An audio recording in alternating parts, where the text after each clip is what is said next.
چه میتینگی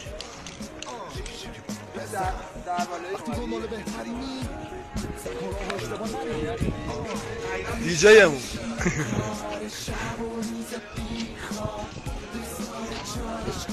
داشت که اصلا خستم بلوتوس کنم جنید داشت علیوت یه من دو من سه من آشامی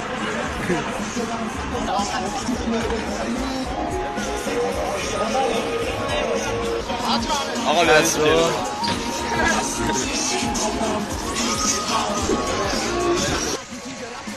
خیابونو ببر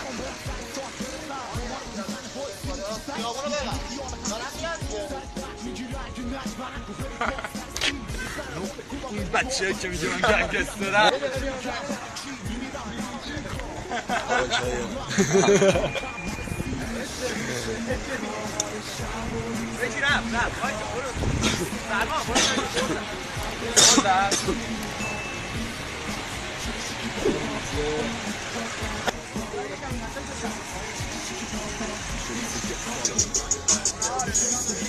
یه جا سمت راست داره یه سمت چپ داره خب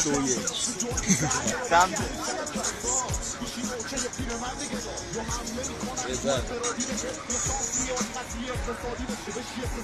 منو مهدیه رنگ جان سفید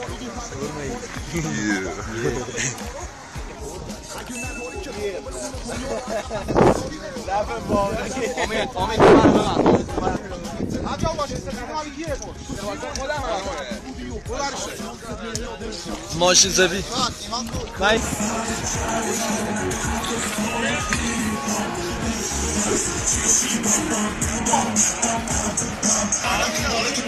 شالی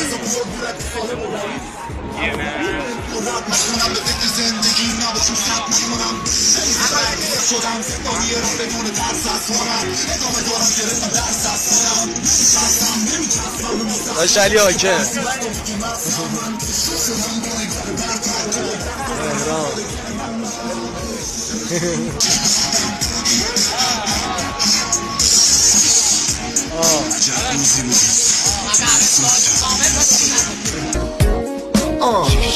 پسر وقتی دنبال بهترینی